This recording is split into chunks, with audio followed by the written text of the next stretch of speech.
Hello, and welcome to the Cultivating Confidence podcast. I am your host, Dr. Nicole Grams.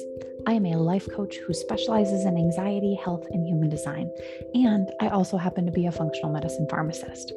This podcast is a compilation of conversations that I've had with clients and colleagues. So listen in as we explore the mind, body, and soul's confidence in its many forms. All right.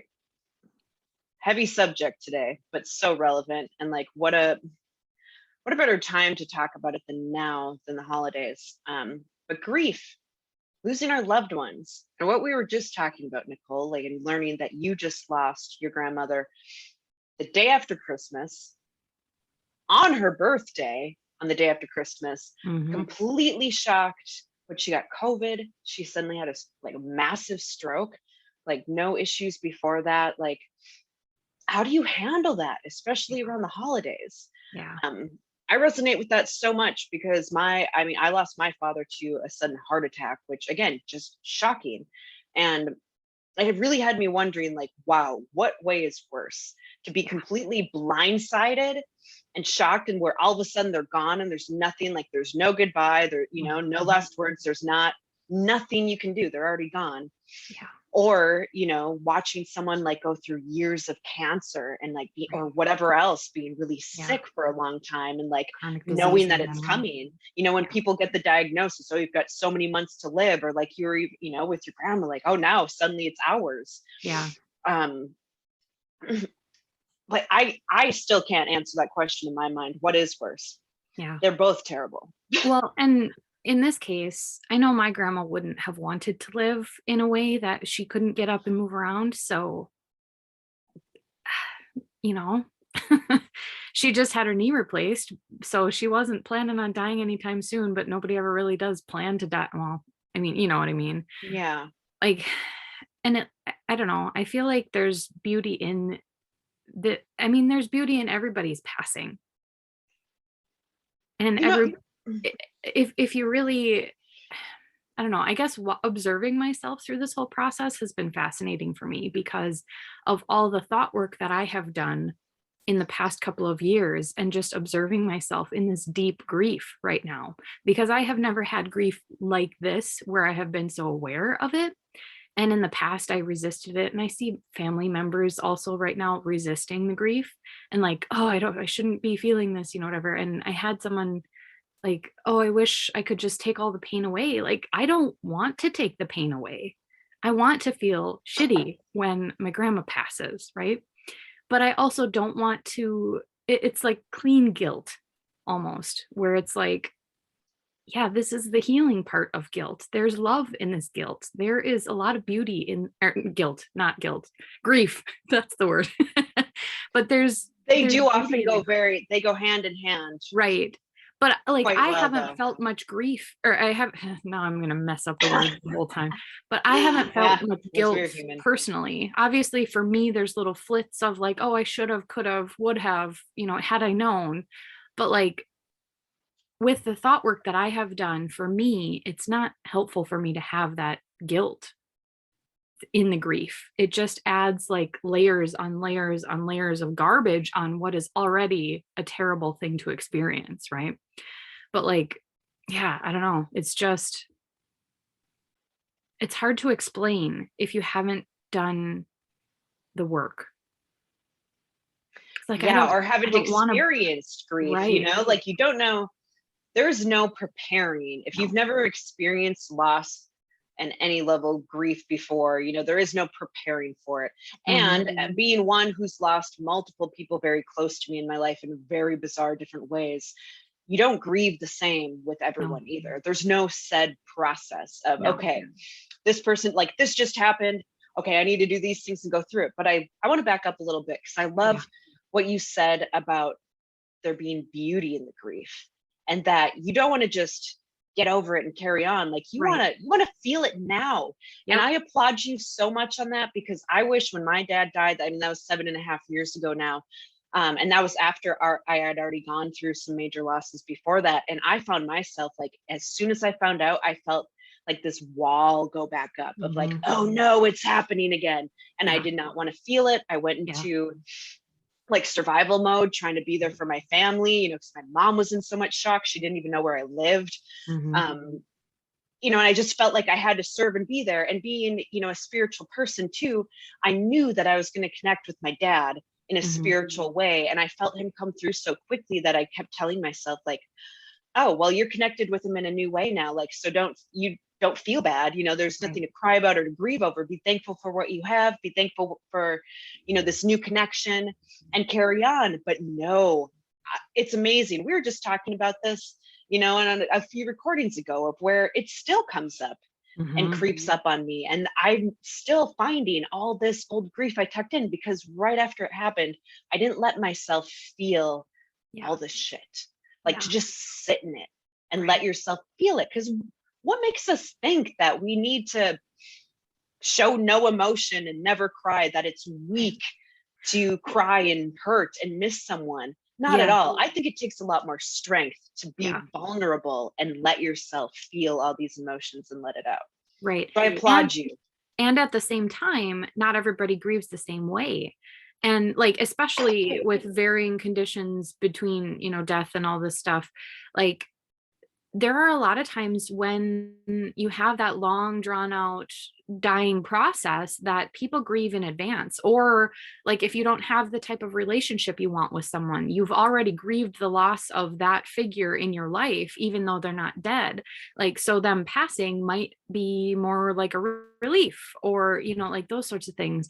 But it's a completely different thing. I mean, your dog could die and that could be the biggest piece of grief that you ever experienced in your life, but like that doesn't make it less valid, right? Even if it doesn't seem like it's a good reason to the rest of society, doesn't mean that you're not going to experience just an immense amount of grief, or not, right? And either way is okay, but not hiding from what your true feelings are, because then there can be Right. grief, or then there can be like guilt of like not feeling grief.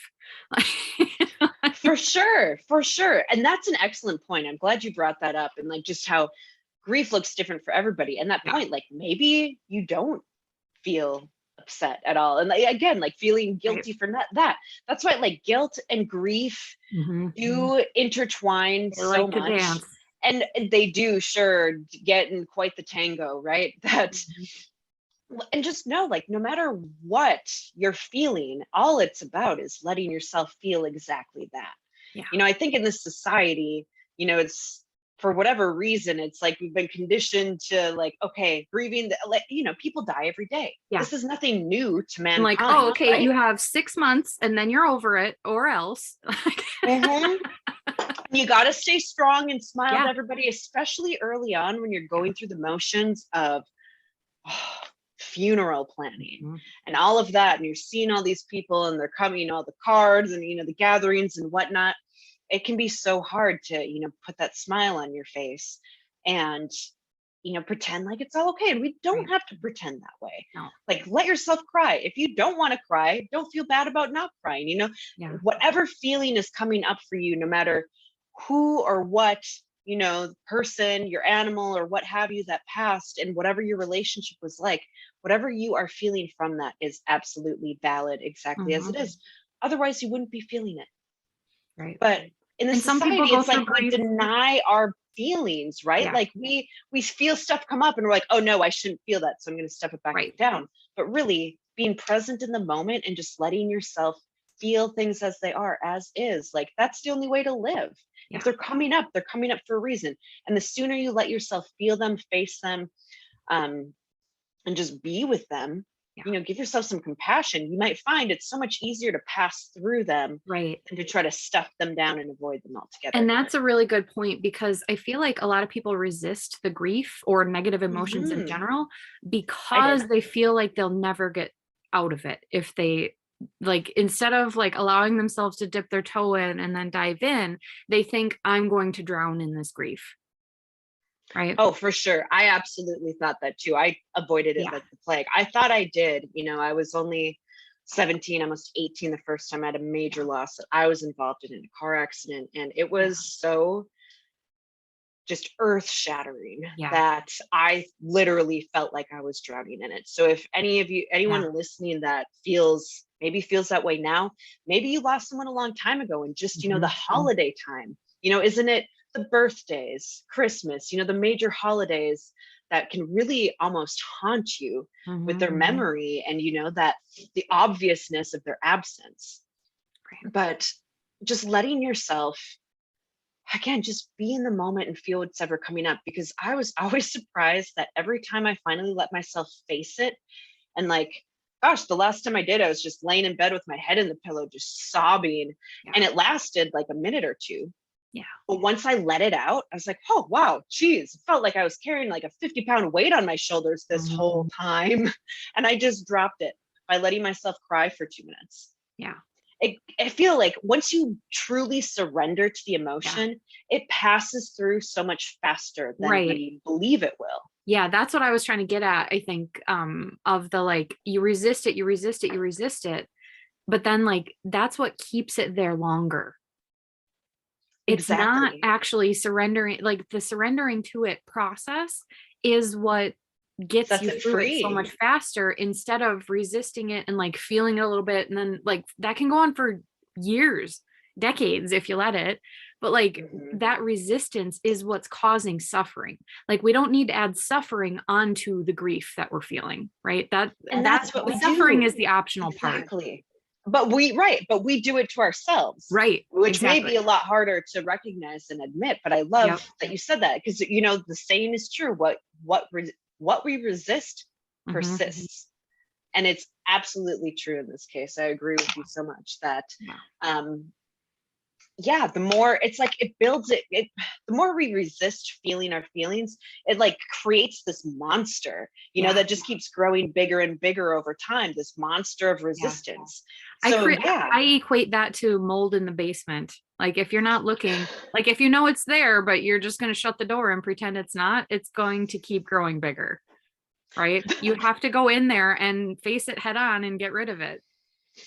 It's so true. I really love that analogy. I've never heard that before, but Yeah. that's exactly it. It's exactly what we do. We close Hmm. the door, we keep ourselves busy, right? In the Hmm. society where we, prove And then it ourselves and feel and then it worthy based slowly on how leaches much we up into do. the rest of your life, the rest of It your house. does. It takes it It over. does. It will, and it will take it over. We Yeah. can be in denial of it as long as we want. Trust me. I mean, I do what I Tried do it. now because I experienced it. Yes, I'm like, I Yeah. know firsthand. This is so true. And I only found freedom by finally like surrendering to that moment, Yeah. surrendering to that feeling. So anybody that's missing your loved ones, maybe like Nicole, you just lost someone on the holiday. Yeah. The day after was her birthday, you Yeah. know. But what a beautiful thing. How can we, I mean, not only let yourself feel the grief, let yourself feel the anger, the Hmm. sadness, um, let that pour through, let that come out, because trust me, once you let it flow through, it's and especially crying too. Crying is so cleansing. Yeah. So no wonder we're so like tense and stressed in a society that says don't cry, that's weak. Yeah. Oh my gosh, once you let that out, you find, I mean, haven't you had a good cry where you were just like, oh wow, I feel like I ran a marathon after that, but that Yeah. felt great, like what a Yeah, let's talk about release. that for a second. Like the Mhm. physical toll emotions take on your body. Absolutely. Like I mean, obviously as as we started to expect the death to happen, although it was very quick, where, it was, oh, she's going to be fine, to like, this is not okay. She's never coming back. Like that process happened very quickly, but like, where was I going with this? The physical toll Oh, of the but yeah, emotions. so I obviously spent like a good portion of the day in very deep grief, but allowing yourself to rest during that time is so important, because like especially like looking at the different energy that our body has, but allowing yourself a lot of extra, more than you think, time to rest and relax and like just recover from everything. If you're doing it right, it's probably exhaust. I mean, there's not a wrong way to feel emotions as long as you are feeling them. But yeah, just give yourself extra space, and don't, if you can avoid it, don't burn your candle at both ends during that time, right? Exactly. Again, it's important. I mean, I think it's a key part to rest in order to actually feel your emotions. You can't be Mhm. multitasking. You can be like, Right. okay, I'm going to grieve, I'm going to cry, but I'm also going to check off these other things on my Right. to-do list at Yeah. the same time. Well, I You guess I got to wasn't thinking focus your like the same energy. time, but like as I'm actively crying and then after when I feel that Hmm. relief, that's when I need rest. That's when I need to take care of myself instead of, okay, now it's time to do laundry. Like, and that there's nothing Exactly. wrong with that, but like also my body is physically exhausted from the mental processing that's happening. It's using my energy up in this way right now. And I only have a certain amount of energy and I need to rest and relax and like rejuvenate myself in order to show up how I want to for my family and for myself and for, all these things. Like I can't show up as who I want to be if I'm not taking care of myself through the grief.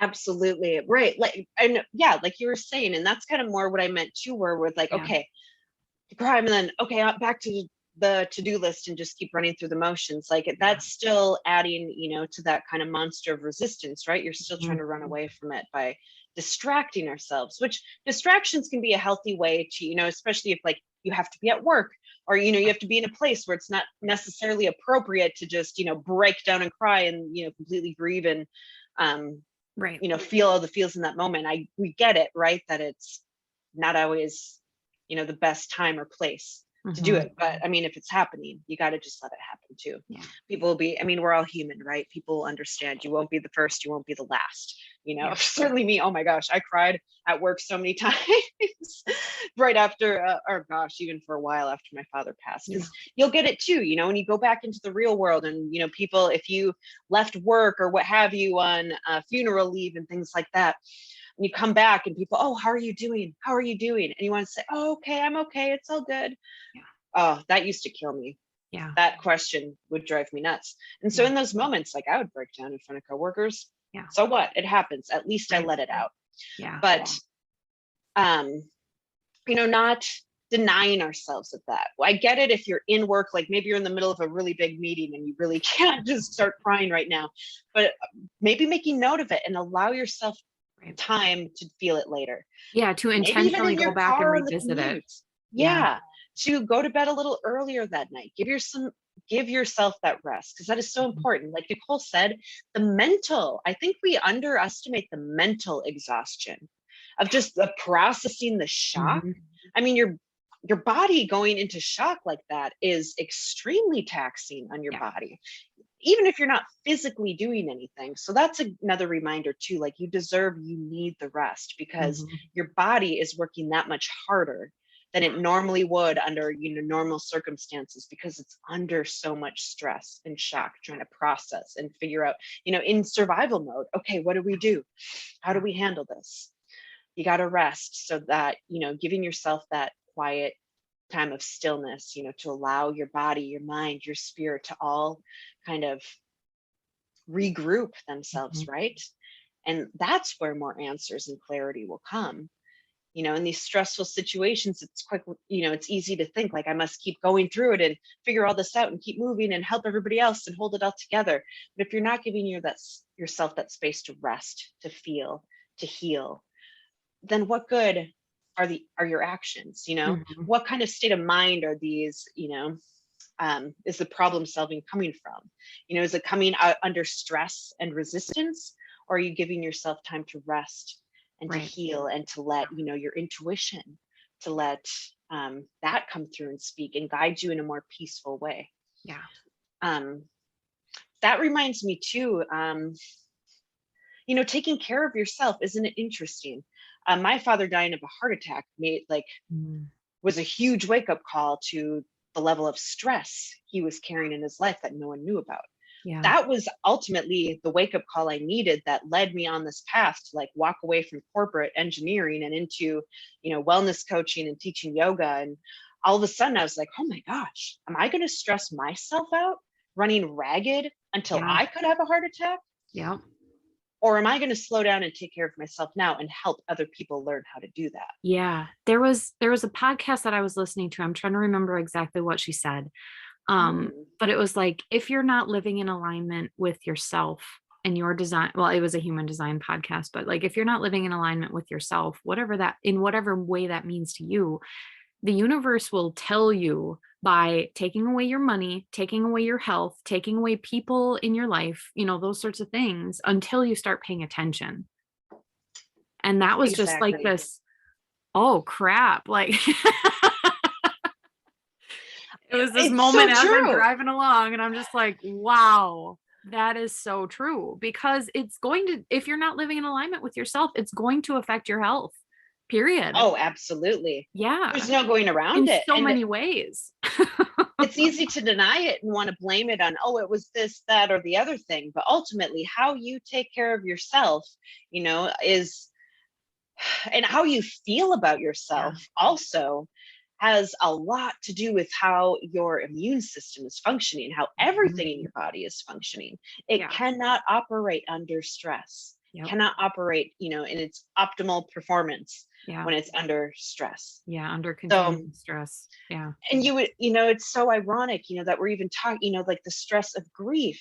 We just watched our loved ones die. Yet, I mean, wouldn't you think? I mean, it took, I had to lose so many people, and including like my father, like the closest person, to go for me to finally realize, like, oh my God, I need to take care of myself. Yeah.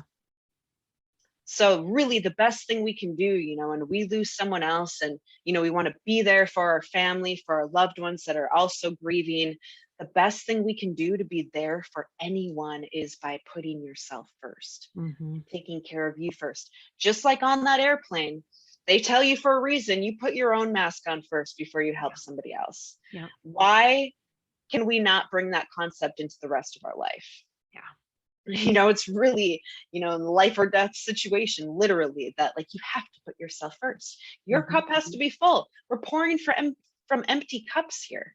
Yeah. And you'd be surprised how much you can refill your cup just by feeling your emotions, which might seem backwards, Right. thinking like, oh my gosh, if I feel this and I cry my eyes out, isn't that like, that's literally like emptying my cup? Yeah. But no, it's actually refilling it. You're Yeah. creating space. Yeah, because instead of resisting the emotion and storing it away in your body to come up as dis-ease in your body, yeah, Exactly. let That's it go. exactly it.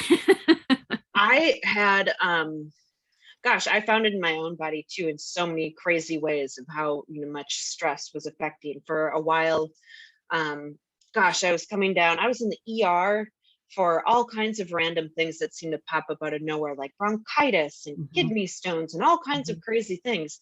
And it didn't stop until I slowed down Yeah, and stopped yeah, running myself ragged and stopped running from my feelings was probably the biggest thing. Like the yep, number one thing was that resistance, the monster of resistance to actually letting myself grieve was literally making me sick. yeah, And even though on the outside I looked like a super healthy person, I was in my 20s too, yeah, I was like technically should be like in the healthiest, peak of my life. yeah, Yet I kept manifesting all these crazy illnesses because I was not letting myself right, process and feel right. and slow down, take care of myself. So Yeah, I'm I was sure, so many can relate, and maybe, still wondering, why do I always get sick, or, these things happening. Can you maybe take inventory of how you're treating yourself? Are yeah, you letting yourself feel? And even down, how do you feel about yourself? What stories, yeah. do we How tell critical are ourselves? you of yourself? And Oh how yeah. much, like, there's a phrase that I have come back to with several clients and myself, but like, if I loved myself right now, what would I do? If I really deeply loved myself right now, what would I do? And sometimes that's, eat the cookie. This week, that's for sure. That's Right. my But that's my but answer. also like loving yourself, it's like loving your kids. Well, I don't have kids, but you do. You don't, in order to love your kids, you don't let them eat the cookies all day long every day, right? You have to brush your teeth, you have to go to bed. That is part of loving yourself, like taking care of yourself, getting rest, making sure that you're interacting with the right people in your life, feeling good. All those things are loving yourself. So the more you can love yourself, the more you can give to everyone else around you. And the more it gives other people around you permission to love themselves too. Like that's the beauty of it. Yes. It's not like, oh, if I love myself, then there's not enough to give to anybody else. It's really just like the more you can turn it in on yourself, the more it multiplies for everybody else in your life. It's so true. Right. And it's like the exact opposite. Many think, oh, if I, loving myself is selfish. That Yeah. makes me conceited, too full No. of Yeah. myself. No, no, no. The exact opposite is Yeah. true. To truly love others, you have to love yourself Yeah. first. And like perhaps a beautiful note to end this on is think about your loved ones that are gone.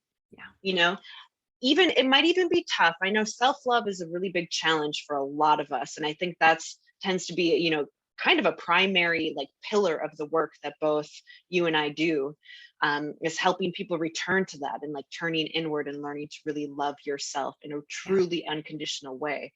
Because it's key. It has to come first before anything else can happen in your life, before healing of your physical body and mental, emotional, before manifesting, your desires into your life and really creating what you want to experience instead of manifesting more, of the challenges and the stuff that you don't want. Mhm. But I found, well, I find all the time, but with my clients, it's really tough for them to just, you can't just flip a switch and be like, okay, it's really easy to love myself now. Right? Yeah. It's a lot. It takes a lot of work. It's like the hardest step of the process, right? Yeah. Multi steps. We go through a lot of work to get to that point. Yeah. So I was like, like guiding my clients, like lean into spirit a little bit, Yeah. lean into your guardian angels, into your loved one, perhaps that you just lost, that you're missing this holiday season. Think, how would they want to treat you? Mm. Maybe, think of how much that person loved you. How would they treat me right now? Because they're gone, like in a way, like to cherish their memory. Like, what more could I do for myself to make them happier than by loving Mhm. myself? And Yeah. just kind of leaning a little bit into them. Because trust me, if you have any interest in, into getting more into the spiritual realm and connecting with your past loved ones, I swear I'm closer to my dead relatives than I was when they were walking this earth. So if you'd like to have a conversation about that, get a hold of me anytime. I'd love to. I love helping people, connect with spirit and make that connection with their loved ones, because their love is still here. And when you're struggling to come up with, your own self-love, like you need to pull it out of yourself, like, oh my gosh, I haven't loved myself my entire life. How do I suddenly do this now? Lean into their love.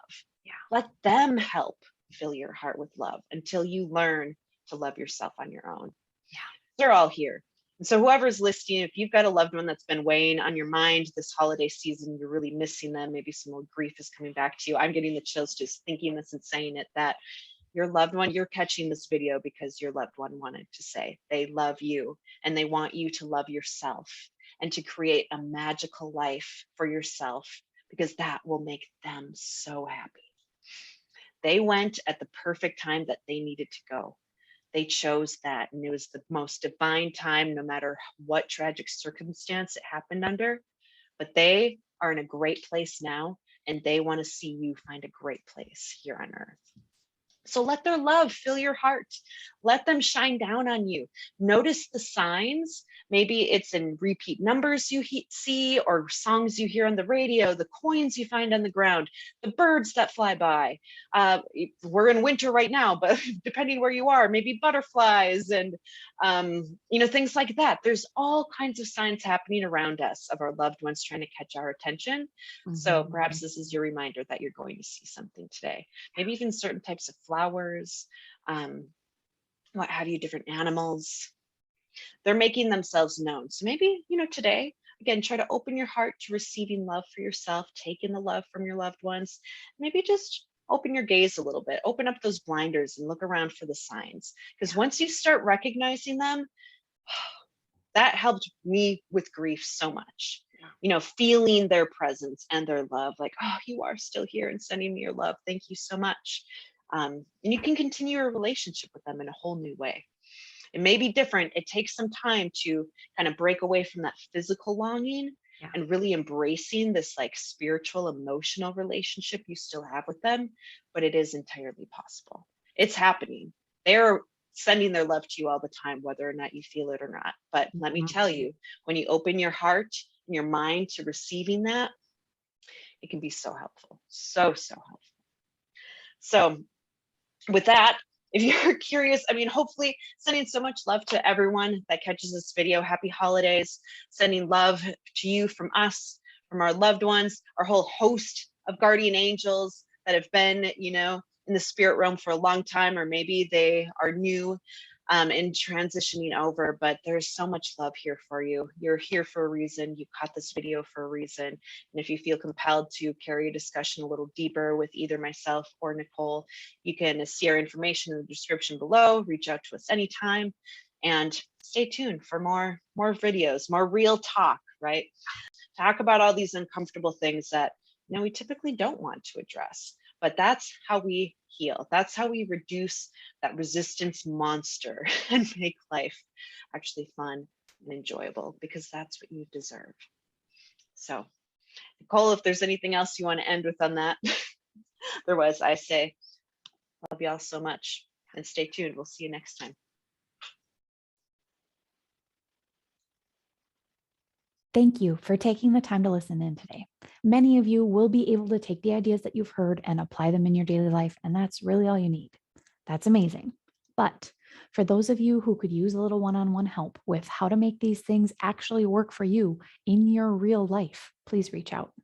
The link to schedule a consult with me is in the show notes. You don't have to do this alone. See you soon.